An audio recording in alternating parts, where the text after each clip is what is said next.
नमो सिद्धाणं नमो आयर्याणं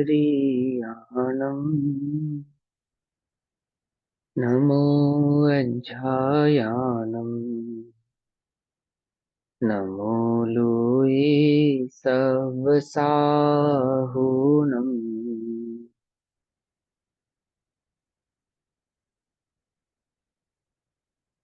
ओंकारं बिन्दुसंयुक्तं नित्यं ध्यायन्ति योगिनः कामदं मोक्षदं चैव ओंकाराय नमो नमः। मङ्गलं भगवान् वीरो मङ्गलं गौतमो गणी मङ्गलं कुन्दकुन्दार्द्यो जैनधर्मोऽस्तु मङ्गलम्। सर्वमङ्गलमाङ्गल्यं सर्वकल्याणकारकं प्रधानां सर्वधर्माणां जैनं जयतु शासनम्।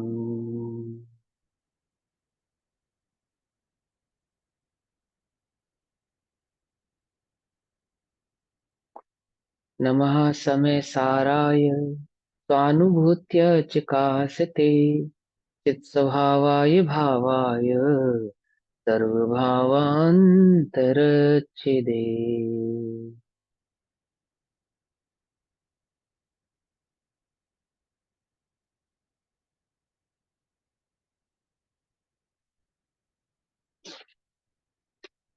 हमारी कक्षा का विषय चल रहा है श्री सम्यसार जी ग्रंथ।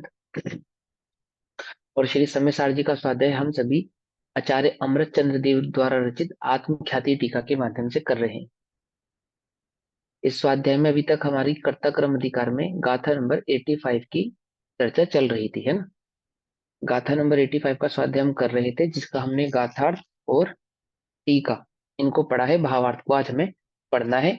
गाथा क्या कहती है कि यदि हम व्यवहार से कहे गए उस कथन को, किस कथन को, जिसमें यह कहा गया कि पुद्गल जीव का करता है और जीव पुद्गल का करता है, इन दोनों के बीच में निमित्त नैमित्तिक संबंध के आधार से कर्ता कर्म संबंध है, निमित्त नैमित्तिक की अपेक्षा से। इस व्यवहार के कथन को यदि हम निश्चय से मान लेते हैं तो क्या क्या प्रॉब्लम क्रिएट होती है, एक दोष क्रिएट होता है। और वो दोष यह है कि एक द्रव्य दो का कर्ता होने से दूसरे द्रव्य की सत्ता का नाश हो जाएगा। अर्थात एक जीव द्रव्य का करता है, साथ में पुद्गल का भी करता है। ऐसा मानने पर दो क्रियावादित्व ठहरेगा, और दो क्रियावादित्व ठहरने पर जो दूसरा द्रव्य है जिसका कर्ता जीव बन रहा है उसकी सत्ता का नाश हो जाएगा। और यह जिनेन्द्र देव का मत नहीं है, भगवान का यह ऐसा ना ही आगम है और ना ही भगवान का ऐसा उपदेश है। उनका मत ऐसा नहीं है। क्यों? क्योंकि उन्होंने सभी द्रव्यों को, छह द्रव्यों को भिन्न जाना है, और छहों के छह द्रव्यों को भिन्न भिन्न प्रकार से अपने अपने कार्य में रत देखा है। एक दूसरे का कार्य वे नहीं करते। हाँ, निमित्त नैमित्तिक संबंध उनका है, सो यह भी व्यवहार मात्र है कहने के लिए, मूलतः तो ऐसा होता नहीं। इस बात को गाथा नंबर 85 में आचार्य देव हमें समझा रहे हैं। गाथा पढ़ेंगे और फिर उसका भावार्थ पढ़ लेंगे। जदि पोगल उवद्दितं चैव वेद यदि यादा दो किरियावादिरिक्तौ सज्जते सोजिनावमदम् उद्गल करम जीव जो करे उनको ही जो जीव भोगवे जिनको असम्मत दुई क्रिया से एक रूपात्मा हुए हैं, वह आत्मा दो क्रियावादिता से एक रूप ठहरेगा। हाँ जी। एक क्वेश्चन ये पूछना है इसमें, जैसे ये पोगल कम मीनम, इसको माँ पढ़ेंगे जैसे संस्कृत में तो हाँ मीणम, हाँ इसमें जैसे संस्कृत में नम पढ़ते हैं इसमें भी नम ऐसा ही पढ़ा जाएगा।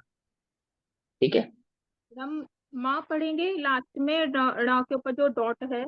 और हाँ न पढ़ते हैं ना हम, जैसे ये हाँ, संस्कृत का, यदि पुद्गल ये कर्मे। सभी में ना नहीं पढ़ते, सभी में ना नहीं पढ़ते, किसी में माँ पढ़ते, किसी में ना पढ़ते। अगला अक्षर कौन सा है उस पर डिपेंड, संस्कृत में तो नेक्स्ट अक्षर के ऊपर डिपेंड करता है कि अनुस्वार को माँ में पढ़ना है, णंग में पढ़ना है, या ना में पढ़ना है। ठीक है ना। और हमारा प्राकृत में नम, हाँ मिणम, प्राकृत में मिणम ऐसा पढ़ेंगे। ठीक है। भैया प्राकृत में वैसे भी, देखो, हाँ भैया जो ये लास्ट में आता है ना, उसमें तो हम माई ही पढ़ते हैं। जो सेंटर में होते हैं ना, दो अक्षर के बीच में जो डॉट आती है, उसे हम आधा हम्म। नाम पढ़ते हैं। जैसे नहीं सुंदर, जरूरी नहीं है, स और ऐसा द के नहीं है, बीच में जो। जरूरी नहीं है, जरूरी नहीं है दीदी, जो जरूरी नहीं है। देखो जैसे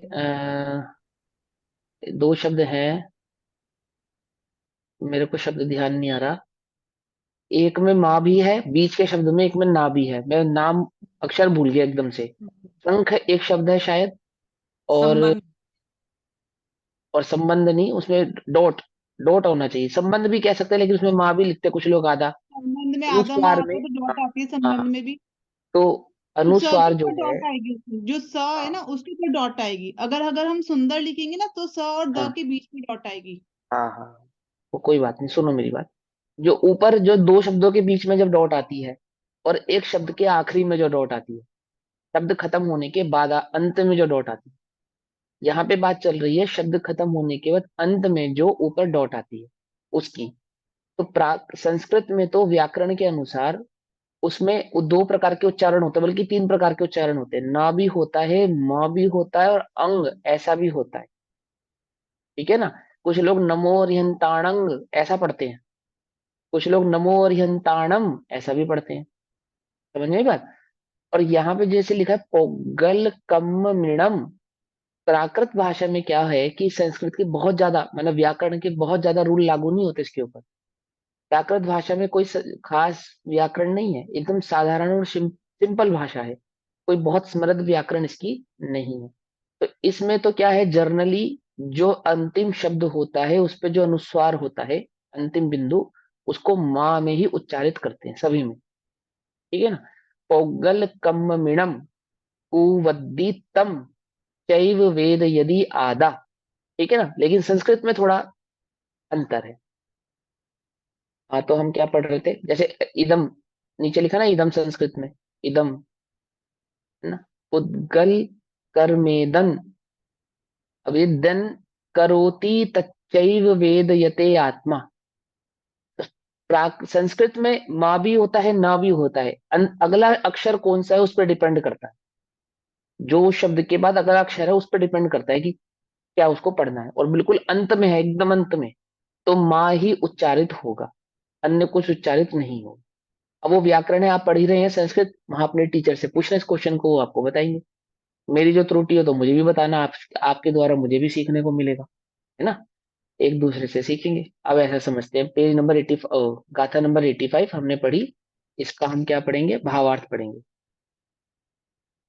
दो द्रव्यों की क्रिया भिन्न ही है ना। दो द्रव्यों की क्रिया कैसी है, भिन्न ही है। अर्थात दो द्रव्यों की क्रिया भिन्न ही है, दैट मीन्स दो द्रव्यों का जो परिणमन है वह कैसा है, एक दूसरे से भिन्न ही है। अब दो द्रव्य कहकर छह द्रव्यों में लगाना, जड़ की क्रिया को चेतन नहीं करता और चेतन की क्रिया को जड़ नहीं करता। ठीक, जड़ चेतन की परिणति अपने अपने में होती है, दोनों एक दूसरे की क्रिया को नहीं करते हैं। जो पुरुष एक द्रव्य को दो क्रियाएं करता हुआ मानता है, जो जीव, जो आत्मा, जो पुरुष यह मानता है कि एक द्रव्य दो द्रव्यों की क्रियाओं को कर सकता है, अर्थात एक द्रव्य दो क्रियाएं कर सकता है, यानी जीव जीवत्व की क्रिया भी कर सकता है और जीव जड़त्व की क्रिया भी कर सकता है। यदि कोई ऐसा मानता है तो वह मिथ्या दृष्टि है, वह मिथ्या दृष्टि है। क्योंकि दो क्रिया की क्रियाओं को एक द्रव्य करता है ऐसा मानना जिनेन्द्र भगवान का मत नहीं है। ठीक है ना। लौकिक मत भी नहीं है, जिनेन्द्र भगवान का तो मत है ही नहीं, लौकिक मत भी नहीं। लोक में भी ऐसा नहीं होता कि हम मल्टीटास्किंग समझते हैं ना खुद को, मल्टीटास्किंग है, हम एक साथ ऐसा भी कर लेते हैं, ऐसा भी कर लेते हैं, ऐसा भी कर लेते हैं। वो अब स्थूल पर्यायों में उलझा हुआ जो व्यक्ति है, जो जीव है, जो पुरुष है, पज्जई मूढ़ा ही पर समय, पर्यायों को ही जो क्रिया जिस प्रकार से मान रहा है, द्रव्य की जिसे खबर नहीं है, द्रव्य की स्वतंत्रता की जिसे खबर नहीं है, वो ऐसे स्थूल पर्याय को, स्थूल मतलब असमान जाति पर्यायों को एक द्रव्य की पर्याय मानकर, एक द्रव्य की पर्याय मानकर ऐसे ही मिथ्या दृष्टि हुआ जा रहा है। अब वो पुनः प्रश्न करता है कि दो क्रियाओं का अनुभव करने वाला मिथ्या दृष्टि कैसा है, उसका समाधान कहते हैं। क्या कहते हैं? जो दो क्रियाओं का अनुभव करता है। एक बात पिछली गाथा में क्या कहा, यदि कोई ऐसा माने कि एक द्रव्य दो क्रियाएं कर सकता है तो वह मिथ्या दृष्टि है। और वह मिथ्या दृष्टि कैसा है, क्या अनुभव कर रहा है, वह गाथा नंबर 86 में आचार्य देव हमको समझाते हैं। क्या है? जम्मातु अत्त भावम पोग्गल भावम च दो विकुवन्ति तेण दुमिच्छादित्थि दो क्रियावादिनो हुन्ति। है? इतना इजी है, क्या मुश्किल है? क्या लिखा? जम्हा दू, जिस कारण, जम्हा जिस, दू अर्थात कारण, अत्तभावम आत्मा के भाव को, अत्तभावम आत्मा के भाव को, पुग्गल भावम और पुद्गल के भाव को। ठीक है ना? अब ये और जो है ना, इसमें बाद में लिखा च अर्थात और, तो आत्मा के भाव को और पुद्गल के भाव को, जिस कारण आत्मा के भाव को, पुद्गल के भाव को और दो, दोनों को ही, दोनों को ही कुवंती करते हैं, ऐसा मानता है अथवा ऐसा जानता है अथवा ऐसा कहता है। तेण, इसी कारण, तेण दू, इसी कारण मिथ्यादृष्टि, इसी कारण मिथ्या दृष्टि, दो क्रियावादिनों, दो क्रिया को एक कहने वाला, उन्ति अर्थात होता है। दो द्रव्यों की क्रिया को एक द्रव्य की क्रिया कहने वाला मिथ्या दृष्टि क्यों है? क्योंकि वह दो द्रव्य की भिन्न भिन्न क्रियाओं को एक द्रव्य की हो रही है ऐसा मानता है, ऐसा जानता है। ठीक। जीव भाव पुद्गल भाव दोनों, भाव को आत्मा करे, इससे ही मिथ्या दृष्टि ऐसे दुई क्रियावादी हुए। हम्म? आचार्य कुंद कुंद का बहुत बहुत उपकार है, आचार्य अमरचंद्र देव का भी। हम क्या थे व्यवहार में, रत जीव, भैया रत, यहाँ पर अनादि के एक व्यवहार से जो तरीके रत है जीव। हाँ दीदी बोलो बोलो। भैया यहाँ पर भैया यहाँ पर एक तरीके से जीव और अजीव तत्व संबंधी भूलों की चर्चा हो रही है ना, जैसे कि हाँ बिल्कुल। देखो जी, तत्व संबंधी भूल की ही चर्चा है पूरे समय सार में। ठीक है ना? मात्र इस गाथा में नहीं, पूरे समय सार में तत्व संबंधी भूल की ही चर्चा है। ठीक है ना? स्व तत्व को नहीं जानता स्व समय, पर तत्व को निज मानता है पर समय, स्व समय पर समय, यहीं से शुरू होता ना। तो दो समय हो गए, स्व समय और पर समय। स्व समय को नहीं जानने वाला पर समय में आरूढ़ है, आसक्त है, और इसीलिए संसार में भटक रहा है। संसार से छूटने का क्या उपाय है? स्व समय को जाना। ठीक है ना? तत्व संबंधी भूल ही चल रही है अभी। देखो ये गाथा और पूरा समाचार हमें यही समझा रहा है। अभी हमें लगता है ना कितना मुश्किल है ये समझना कि मैं शरीर का कर्ता नहीं हूँ, शरीर के द्वारा किया गया पाप तो मेरा है ही नहीं, इवन शरीर के द्वारा किया गया पुण्य भी मेरा नहीं है। क्या मतलब? पुण्य और पाप नहीं है, दैट मीन्स कि आचार्य ऐसा नहीं कह रहे मात्र कि पूजा पाठ आदि का करता तू नहीं है, व्रत तप त्याग उपवास आदि का करता तू नहीं है, शरीर की क्रिया का करता तू नहीं है कहकर वे ऐसा कह रहे हैं इस शरीर से होने वाला जो पाप कर्म है उसका भी करता तू नहीं है। अब ये ऐसी दुधारी तलवार है, या तो जीव क्या हो जाए, निश्चयभाषी हो जाए, है ना, एकदम, और फिर या फिर स्वच्छंदी हो जाए। दोनों बातें हो सकती हैं। आप समझ में नहीं? तो निश्चयभाषी भी हो सकता है और स्वच्छंदी भी हो सकता है। स्वच्छंदी हो सकता है दैट मीन्स पाप में रत हो सकता है और कह सकता है कि मैं तो अकर्ता हूं, मैं तो पुद्गल का करता नहीं हूं, है ना। ये इस एकदम कैसी तलवार की धार पर चलने जैसी बात है। नयों को समझना, आचार्य देव की बात को समझना। लेकिन इतना जोखिम उठाया आचार्य देव ने, आपको बताइए ये बात, क्या बताई है कि ये जीव इस पुद्गल का कर्ता नहीं है, नहीं है और नहीं है, हो नहीं सकता, चाहकर भी नहीं हो सकता। ठीक है ना। क्या समझाते हैं कि जीव भाव और पुद्गल भाव, जीव के भाव को और पुद्गल के भाव, दोनों भावों को यदि आत्मा करे, दोनों भावों को आत्मा करे, इससे ही मिथ्या दृष्टि ऐसे द्विक्रियावादी हुए। यदि कोई आत्मा, कोई जीव, कोई पुरुष ऐसा मान रहा है कि मैं आत्मा तो हुई, ज्ञान दर्शन आदि का करता तो हुई, और शरीर का भी करता हूं, तो वह द्विक्रियावादी है। और जो द्विक्रियावादी है वे मिथ्या दृष्टि है। एक मत है ये द्विक्रियावादियों का मत। क्या समझे, समझे नहीं समझे? उभयाभाषियों का मत है ये द्विक्रियावादियों का मत। हालांकि पूरे मिथ्या दृष्टि का ये मत है, चाहे वो निश्चय हो चाहे व्यवहार हो, कैसे भी समझना। लेकिन यहाँ समझा रहे हैं कि द्विक्रियावादी मत है कि एक द्रव्य दो द्रव्यों का कर्ता अपने को माने। और हम निरंतर क्या मान रहे हैं सुबह से शाम तक?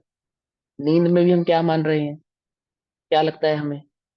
ये संसार मैं चला रहा हूँ। संसार मतलब ये घर परिवार मेरा ही संसार ही है, छोटा सा है मेरा संसार है। इस संसार का कर्ता मैं हूँ, और मैं नहीं रहूंगा तो मेरे इस संसार का क्या होगा, है ना। धमकियां भी मिलती है ना, मैं नहीं रहूंगी तो क्या होगा, बच्चे कौन पालेगा, परिवार कौन चलाएगा। मेरी कदर तो तुम्हें है नहीं, जब मैं चली जाऊंगी तब तुम्हें मेरी कदर होगी कि क्या क्या करती थी मैं। हाँ, तो वो कह रहे दो क्रियावादी है ये मिथ्या दृष्टि, जिसको मालूम नहीं है अभी कि ये दो द्रव्यों का कर्ता बन रहा है। क्या कहते हैं गाथार्थ, यस्मात तु, क्योंकि आत्म भावम, आत्मा के भाव को, क्योंकि आत्मा के भाव को, और पुद्गल भावम, पुद्गल के भाव को, क्योंकि आत्मा के भाव को और पुद्गल के भाव को, द्वय अपि, दोनों को, ये जो दो भाव है ना, आत्मा का भाव और पुद्गल का भाव, इन दोनों को कुर्वंती, आत्मा करता है, ऐसा वे मानते हैं। वे मिथ्या दृष्टि क्यों है? हम मिथ्या दृष्टि क्यों है? यदि हम आत्मा और पुद्गल दोनों के भावों का कर्ता स्वयं को मानते हैं, तो हम कौन हुए? कौन हुए? मिथ्या दृष्टि हुए। क्या हमारी मान्यता में ऐसा ही है? क्या हम ऐसा ही अनुभव करते हैं? क्या हमारा चिंतन ऐसा ही है कि मैं ज्ञान दर्शन आदि का कर्ता भी हूं और पुद्गल आदि की क्रियाओं का कर्ता भी हूं? यदि ऐसा मानते हैं तो वे क्या से हैं? तेन तो इसलिए द्विक्रियावादिना, एक द्रव्य को, एक द्रव्य के दो क्रियाओं का होना मानने वाले मिथ्या दृष्टया, मिथ्या दृष्टि भवंती है। ठीक। टीका पढ़ते हैं।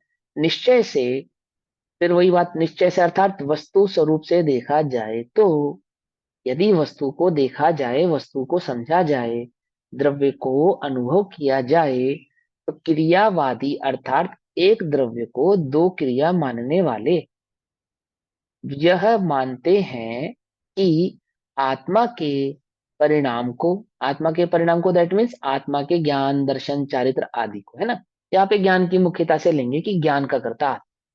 तो आत्मा के परिणाम को और पुद्गल के परिणाम को स्वयं आत्मा करता है।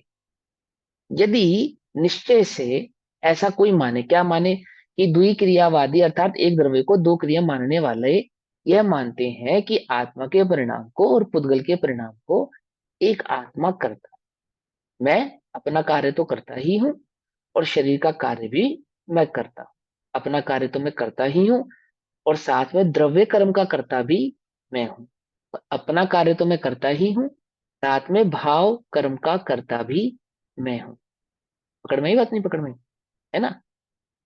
देखो बहुत ध्यान से समझना, मैं अपना कार्य करता हूं और पर का कार्य करता हूं, इस बात को बहुत ध्यान से समझना। एक होता है द्रव्य मन, एक होता है भाव मन। ठीक। क्या होता है? एक होता है द्रव्य मन, एक होता है भाव मन। कौन से मन का करता जीव है? दोनों में से किसी मन का करता नहीं है? है? सोच सोच के बताना, सोच के अच्छे से समझ के बताओ। द्रव्य मन का करता नहीं है मान लिया, भाव मन, भाव मन का करता जीव है या नहीं है? विकल्प ही तो हो थोड़ा गए। सा है। भाव मन विकल्प नहीं हो गए। अब आप वो तो आप जानो, आप क्या समझते हो उसको, हमें नहीं मालूम, हमने तो सवाल पूछा, आप तो उत्तर दो हमें। नहीं समझ में आई भाव बात? मन का ज्ञान अवस्था में कर्ता होता है, और ज्ञान अवस्था में भाव मन का कर्ता हुआ, क्योंकि अगर ये विकल्प भाव मन है तो, और ज्ञान अवस्था में तो वो उसे अपना कर्ता मानता है। लगता है देखो एक हमें बात भी। बताओ, सिद्धों के पास भाव मन होता है क्या? ये बताओ आप। नहीं, नहीं, सिद्ध के भाव पास सिद्धों के मन भाव मन पास, नहीं होता। हो सकते हैं, क्योंकि हाँ भाव सिद्धों है के तो पास भाव भाव मन होता है क्या? अब मैं आपको उलझा नहीं रहा, पहले समझना ध्यान से। भाव उलझाऊंगा मन नहीं, आपको भाव अच्छे में से दिया समझाऊंगा। ऐसे दो हो गया बातें ना। समझना, समझाता हूँ। एक होता है द्रव्य मन, और द्रव्य मन के माध्यम से उत्पन्न हुआ जो संकल्प विकल्प है उसको कहते हैं भाव मन। ठीक है, समझना ध्यान से। एक हो गया द्रव्य मन, एक हो गया भाव मन। द्रव्य मन की अपेक्षा से उत्पन्न हुआ संकल्प विकल्प, जो आत्मा का संकल्प विकल्प रूप परिणाम है, उसको भाव मन कहते हैं। ठीक है ना? ये बात मैंने क्यों उठाई कि असंगी जीव जो होते हैं उनके पास भाव मन द्रव्य मन तो होता नहीं। जो असंगी जीव होते हैं उनके पास द्रव्य मन तो होता नहीं, तो क्या उनके पास भाव मन भी नहीं होता? तो क्या उनके पास भाव मन भी नहीं होता? ये देखा जाए, अगर मूलतः देखा जाए तो नहीं होता, नहीं होता। लेकिन संकल्प विकल्प तो होते हैं, इसलिए उसको भाव मन है ऐसा कहते हैं।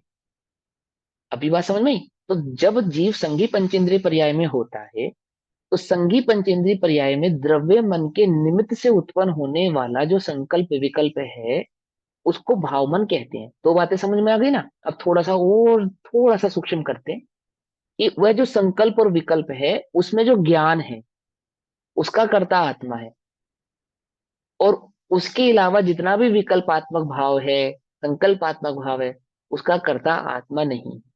अर्थात राग में ज्ञान का कर्ता आत्मा है, राग का कर्ता आत्मा नहीं। क्रोध में ज्ञान का कर्ता आत्मा है और क्रोध का कर्ता आत्मा नहीं है। कुछ बात समझ में आई, नहीं समझ में आई?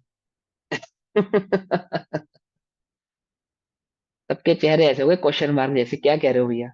नहीं, ये देखो हो गया ना, समझना ध्यान वर्ण से। आदि अनुराग हाँ, दो आदि से निर्भाव को न्यारा किया। दुई, हाँ दुई क्रियावादी संबंध समझना है ना, तो ध्यान से समझो। इतनी मोटी सी बात नहीं है कि शरीर का कर्ता आत्मा नहीं है भाई, इतनी सी बात नहीं है इसके अंदर। इसके अंदर थोड़े से भाव को समझना पड़ेगा आपको। आगे आने वाली गाथाएं है ना, अभी 99 और 100 नंबर के कलश पढ़ोगे और गाथाएं पढ़ोगे तब ये भाव और अच्छे से क्लियर होगा। क्या कहना चाहते हैं आचार्य देव? आपको ये समझाना चाहते हैं कि जो जो पुद्गल का है, पुद्गल से बना है, पुद्गल का रिफ्लेक्शन है, पुद्गल का निमित्त है, वो सब पुद्गल का है। और जो जो आत्मा का है वो सिर्फ जीव का है, वो उस जीव पुरुष का है, ज्ञान का है।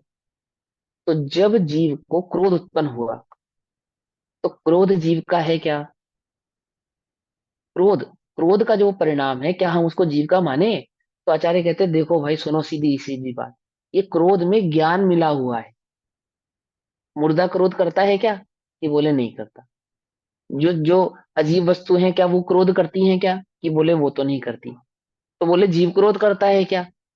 यदि ऐसा भी माने तो सिद्ध क्रोध करते हैं क्या, अरिहंत क्रोध करते हैं क्या? तो आखिर क्रोध कर कौन रहा है? तो दो द्रव्य मिले हैं। कौन कौन से दो द्रव्य मिले हैं? द्रव्य कर्म मिला है, भाव कर्म मिला है, और जीव मिला है, ये दोनों मिल गए और एक क्रोध की पर्याय को इन्होंने उत्पन्न किया। तो मूलतः क्रोध क्या हो गई? असमान जाति पर्याय हो गई। क्रोध की पर्याय क्या हो गई? असमान जाति पर्याय हो गई। उस क्रोध की पर्याय में जो क्रोध क्रोध है, यानी कि जो द्रव्य कर्म है, और द्रव्य कर्म का जो रिफ्लेक्शन हो रहा है भाव कर्म, वो तो सब पुद्गल के खाते में डाल दो। और जो ज्ञान ज्ञान है वो जीव के खाते में डाल दो। अब समझा? कि दर्पण है, दर्पण के समक्ष हमने दिया रखा, तो ये जो बाहर दिया रखा है ये तो पुद्गल के खाते में है ही, दर्पण के खाते में नहीं है। और दर्पण में जो दिया झलक रहा है, उस झलकने वाले दिए को भी दर्पण दर्पण के खाते में मत डालो, उसको भी किसके खाते में डाल दो? इस बाहर वाले दिए के खाते में डाल दो। क्या कहा? क्योंकि ये दिया जो यहाँ रखा है ये नहीं होगा, इसकी जगह कुछ और होगा तो वो अन्य झलकेगा। अब ये सब हटाने के बाद जो बचेगा, क्या बचा? कि दर्पण बचा, जो बचा वो दर्पण के खाते का है। फिर बात समझ में ही नहीं? कंफ्यूज मत होना। अब ये एक अलग बात है कि जब तक दर्पण को कोई देखने वाला नहीं होगा तब तक यह दर्पण है इसकी सिद्धि भी नहीं होगी। और जो देखने वाला होगा वो दर्पण में गे रूप से झलकेगा ही झलकेगा। कुछ बात समझ में आ रही ना रही है? ऐसे ही ज्ञान में कोई ना कोई गे झलकेगा ही झलकेगा, क्योंकि परमित्व नाम का गुण है ना सभी द्रव्यों में, है ना? तो झलकेगा ही झलकेगा। वो कह रहे हैं जो झलक रहा है उसको मत देखो, जिसमें झलक रहा है उसको देखो। क्या दर्पण वाली कहा? एग्जाम्पल समझ में आ गई, लेकिन वो वाली समझ में नहीं आई। अभी समझाएंगे, कोई बात नहीं, थोड़े से शब्द है ना कठिन लग रहे हैं आपको, मैं समझ रहा हूँ। कि जो दर्पण में झलक रहा है उसको मत देखो, मात्र दर्पण को देखो। ठीक है ना? जो दर्पण में झलक रहा है उसको मत देखो, मात्र किसको देखो? दर्पण को देखो। तो दर्पण के खाते में कुछ नहीं आने वाला सिवाय दर्पण के। ऐसे ही जो ज्ञान में झलक रहा है उसको मत देखो, सिर्फ ज्ञान को देखो। तो ज्ञान के खाते में क्या बचेगा कि सिवाय ज्ञान के और कुछ नहीं बचेगा।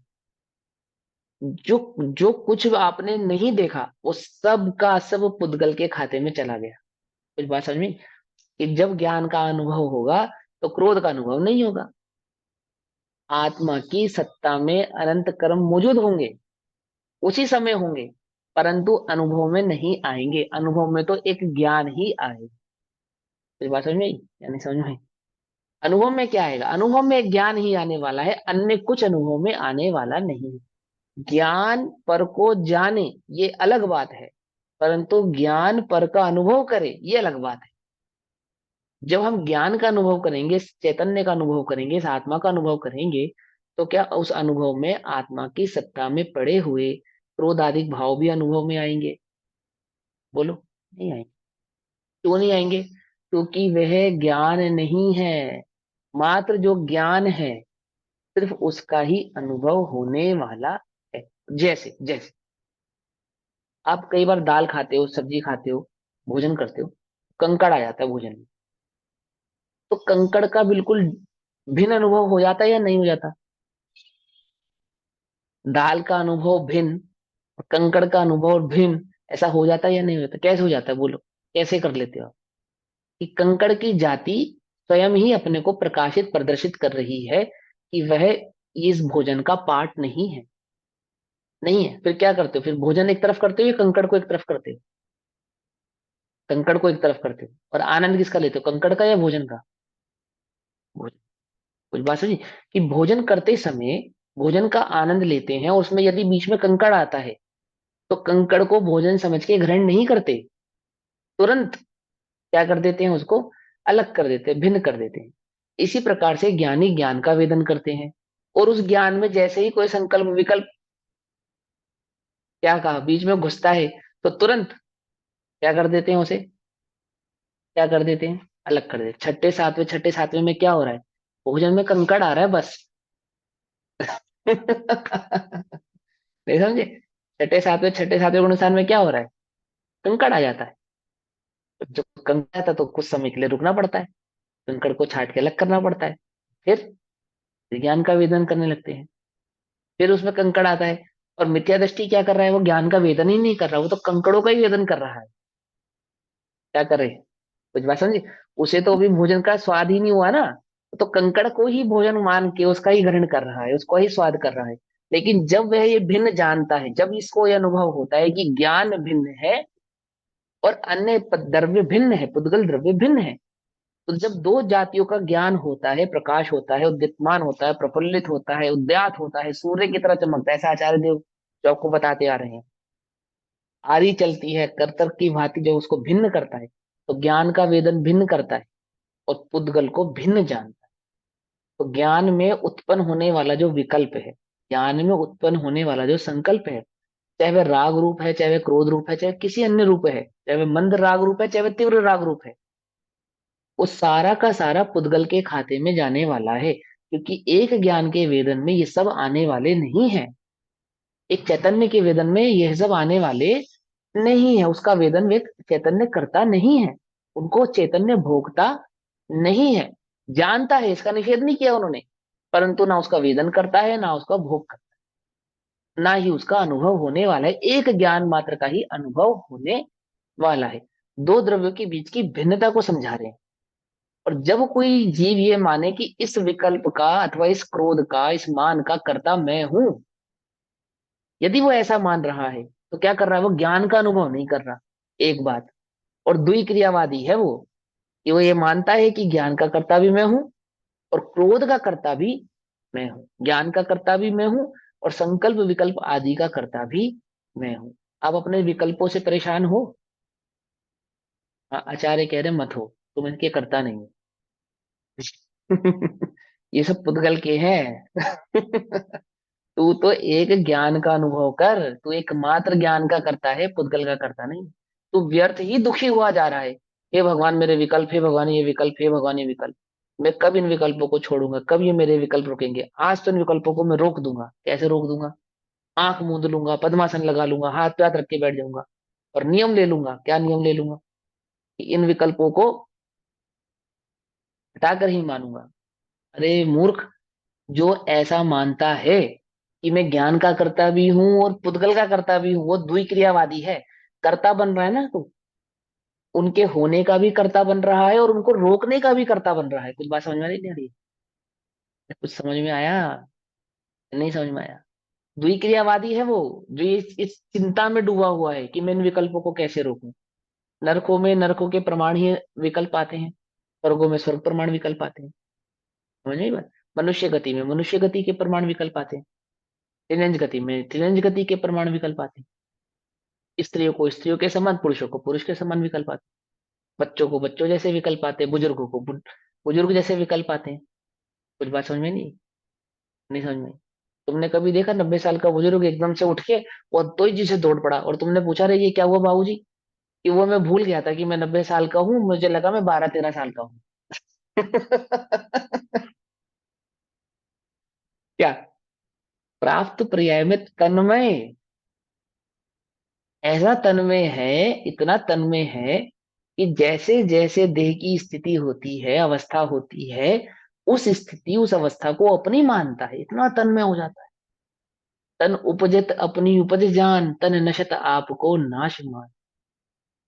कुछ बात समझ में नहीं आई? समझे? देखो विज्ञान ने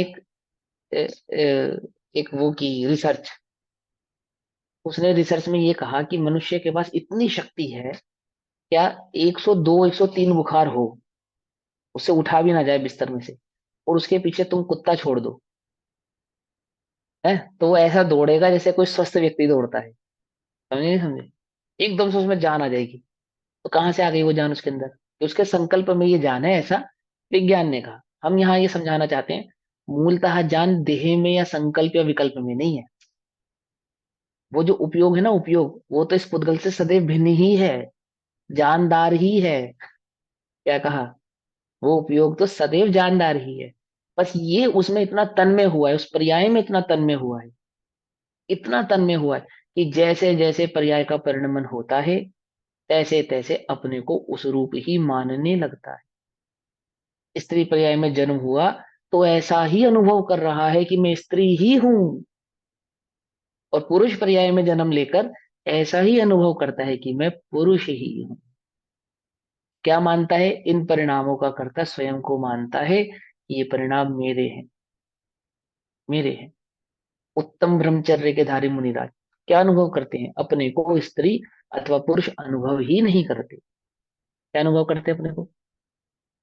अपने को एक चैतन्य मात्र अनुभवते हैं। एक चैतन्य मात्र अनुभवते हैं, इसलिए उत्तम ब्रह्मचर्य के धारी है। कुछ बात समझ में आ रही है नहीं आ रही है? उत्तम, कहाँ से आई वो उत्तमता उनके अंदर? कि उत्तम उस आत्मा को जानने के कारण अनुभव ही नहीं करते, देह अपने को अनुभव ही नहीं करते। समझे? इसलिए तो निडर है। समाधि मरण में भी, मरण को भी उनको महोत्सव बना दिया उन्होंने। कैसे बना दिया? मैं मरता ही नहीं। तुम जिसे मरण कह रहे हो, इस चैतन्य का तो वह मरण कभी होता ही नहीं, समाधि मरण है ना। कैसे किया उन्होंने ये बात? कैसे जानी उन्होंने? भिन्न जाना, भिन्न भिन्न भिन्न जानने का फल है ये। समझे? किसी भी परिणाम से दुखी नहीं है, किसी भी संकल्प से दुखी नहीं, किसी विकल्प से दुखी नहीं। जो संकल्प विकल्प से दुखी होवे, परिणाम से दुखी होवे, साधु नहीं हो सकता, साधु नहीं हो सकता। और ज्ञानी किसे कहना? संकल्पों से, विकल्पों से, परिणामों से स्वयं को भिन्न जाने, वो ज्ञानी है। वो ज्ञान ही है। पढ़ो वर्तमान योग, भरते जाओ पढ़ो। युद्ध कर रहे हैं और संध्या का समय हुआ, संध्या का समय हुआ, तो युद्ध के बाद जब संध्या में समाई पे बैठे तो क्या अनुभव कर रहे हैं? सबसे क्षमा मांगी, मैं गायक हूं, ऐसा अनुभव कर रहे हैं, ऐसा अनुभव कर रहे हैं। समझे नहीं समझे? नेमी कुमार बारात में सज धज के निकले, इन्हीं विकल्पों के साथ निकले ना कि विवाह करना है, और बस विकल्प बदला और सीधा कहाँ चले गए कि सभा मंडप से जाना था मंडप में और पहुंच गए गिरनार। ये सोचा भी नहीं, क्या विकल्प भी नहीं किया कि अभी थोड़ी देर पहले मैं क्या विकल्प कर रहा था, लोग क्या कहेंगे, अरे भैया वो बेचारी सजी धजी बैठी होगी और इतना खर्चा हो गया और फलाना हो गया ढिमकाना हो गया। वो एकदम मस्त, विकल्पों से भिन्न जानने वाले इतने मस्त है, एकदम आनंदित। एक क्षण पहले क्या था, एक क्षण बाद क्या है, कोई परवाह ही नहीं है। क्यों नहीं है? क्योंकि विकल्पों में आसक्त नहीं है। अपने को, ज्ञान को भिन्न अनुभव करते हैं, पुद्गल को भिन्न अनुभव करते हैं। दुई क्रियावादी नहीं कि मैं ज्ञान का करता भी हूं और मैं पुद्गल का करता भी हूं, ऐसी दुई क्रियावादिता उनको नहीं है, नहीं है। हम दुई क्रियावादी हुए जा रहे हैं। भले ही तुम ये चिंतन कर रहे हो कि मैं देह नहीं हूं, पर उस चिंतन को तो अपना ही मान रहे हो ना कि इस चिंतन का कर्ता मैं हूं। ज्ञान का अकेले का वेदन कहाँ करती, एक चैतन्य मात्र का अकेले का वेदन कहाँ करते, बोलो? विकल्प का अनुभव करते हो, विकल्प का वेदन करते हो, विकल्प के कर्ता स्वयं को मानते हो। वे विकल्प अपने अनुसार आते हैं तो अपने को धर्मात्मा मानते हो, और जब अपने अनुसार नहीं आते तो दुखी होते हो, तो दुखी होते हो। कुछ बात समझ में नहीं? दुई क्रियावादी या नहीं आया? इतनी मोटी बात नहीं है कि बाहर बाहर की बात है, ये तो ज्ञान में ही जो दुई क्रियावादीपना चल रहा है अनादि से, उसकी बात है। ठीक, तो क्या कहते हैं? निश्चय से द्विक्रियावादी, अर्थात एक द्रव्य को दो क्रिया मानने वाले यह मानते हैं कि आत्मा के परिणाम को और पुद्गल के परिणाम को स्वयं आत्मा करता है। पकड़ में आई बात? इसलिए वे मिथ्या दृष्टि ही है, ऐसा सिद्धांत है। सिद्धांत है दैट मीन्स ऐसा नियम है।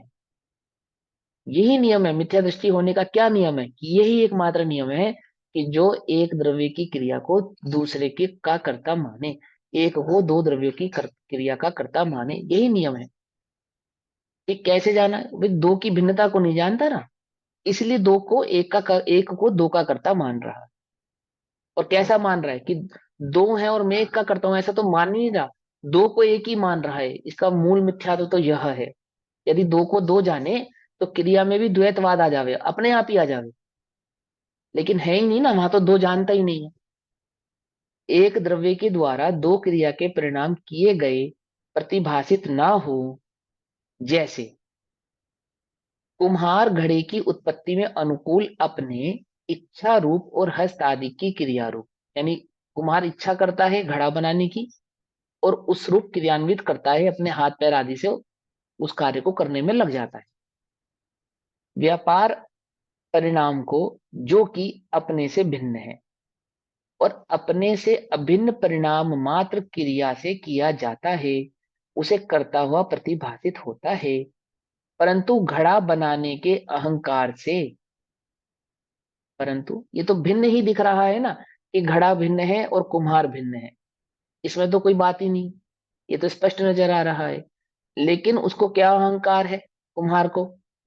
अब बनाने के, परंतु घड़ा बनाने के अहंकार से भरा हुआ होने पर भी, मैं घड़ा बनाता हूँ, बहुत सुंदर घड़ा बनाता हूँ, मैं नहीं बनाऊंगा तो कौन बनाएगा, देखो मैंने कितना बढ़िया घड़ा बनाया, मेरे घड़े दूर दूर तक फेमस हैं, मेरे जैसा घड़ा कोई और नहीं बना सकता, इस राज्य का राजा भी मेरे द्वारा बनाए गए घड़े का ही उपयोग करता है, गरीब आदमी तो मेरा घड़ा खरीद ही नहीं सकता, आदि आदि आदि आदि।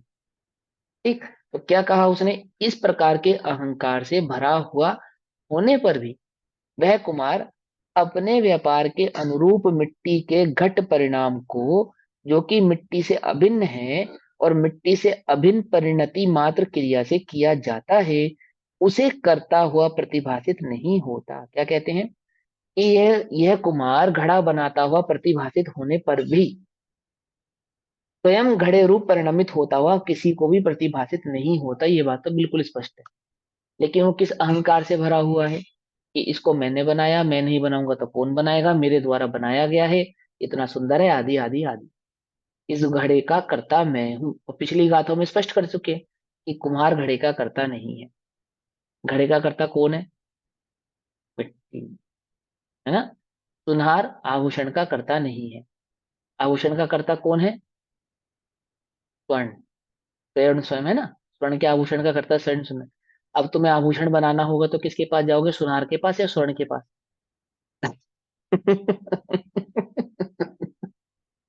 बोलो भैया, किसके पास जाओगे? क्योंकि सुनार तो आभूषण का करता नहीं है, है ना।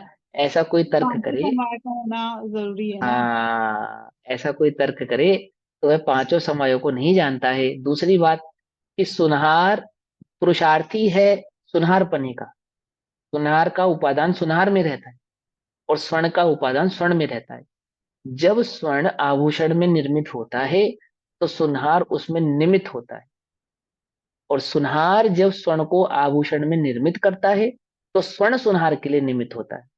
और अपने अपने कार्य के लिए दोनों उपादान उपादित होते हैं। समझ में? मिट्टी और पानी में क्या है? पानी मिट्टी के अनुकूल होने पर मिट्टी के लिए निमित्त का कार्य करती है। उसी प्रकार मिट्टी पानी के अनुकूल होने पर पानी के लिए निमित्त का कार्य करती है। पानी मिट्टी में डाला और मिट्टी ने पानी को सोख लिया।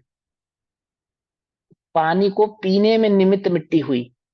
पानी के लिए, पानी के लिए पानी मिट्टी में समा जाए, इसके लिए मिट्टी को पानी का निमित्त होना पड़ेगा। समझ में बात? और मिट्टी पानी को सोख लेवे, पानी की ऐसी क्वालिटी होनी चाहिए तो मिट्टी के लिए पानी निमित्त हो जाएगा। कुछ बात समझ में नहीं? और मूलतः दोनों अपने अपने कार्य को कर रहे हैं, एक दूसरे के कार्य को नहीं कर रहे हैं। पानी की दृष्टि से देखने पर मिट्टी निमित्त है और मिट्टी की दृष्टि से देखने पर पानी निमित्त है।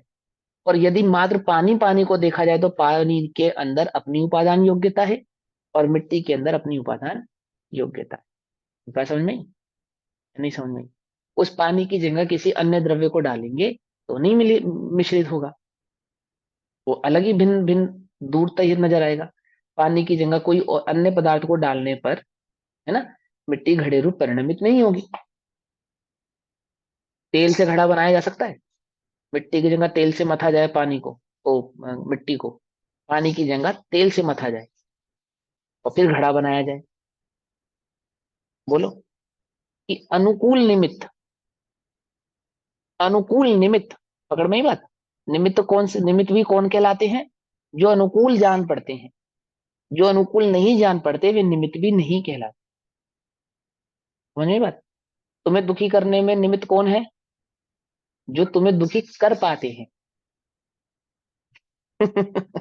या यूं कहें कि जिनके निमित्त से तुम दुखी हो जाते हो वे अनुकूल कहलाते हैं, और जिनके निमित्त से तुम दुखी नहीं होते वो निमित्त भी नहीं बनते, वे तुम्हारे दुख के निमित्त भी नहीं बनते। ऐसे सुख के में भी लगाना, ऐसे ही सुख में भी लगाना।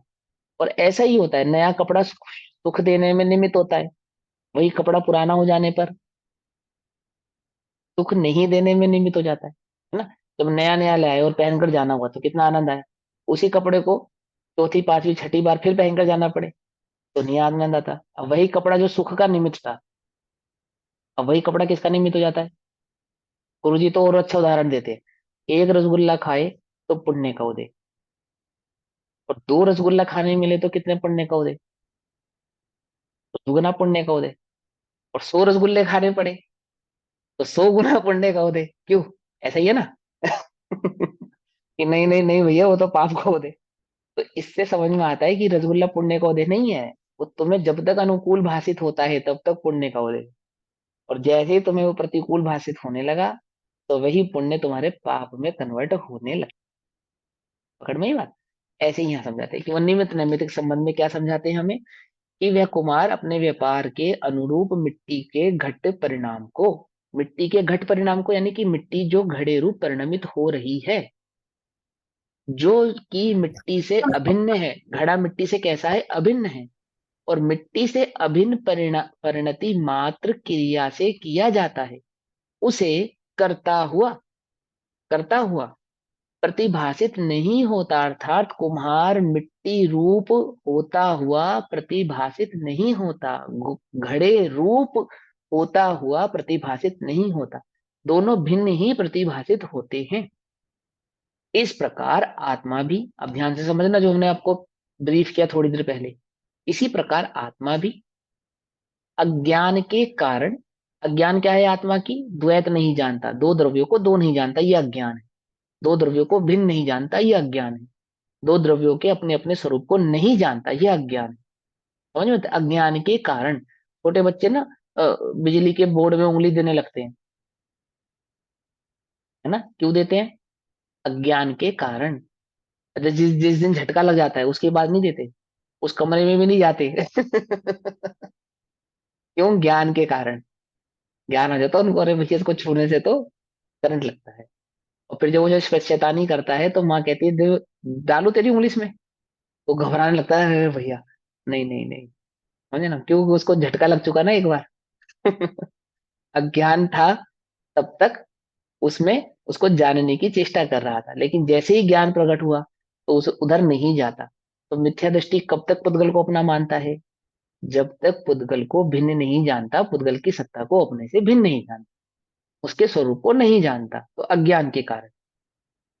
पुद्गल कर्म रूप परिणाम के अनुकूल अपने परिणाम को, पुद्गल कर्म के अनुकूल अपने परिणाम को, ज्ञान विकल्पों के अनुकूल होवे, यानी कि उसमें रत हो गया, ज्ञान संकल्पों में रत हो गया, ऐसे ही उपयोग इस देह में रत हो गया, ये उपयोग बाह्य में रत हो गया। जैसे पानी मिट्टी में रत हो गई, रत समझ गए ना, मिक्स हो गई, मानो पानी मिट्टी ही हो गया हो।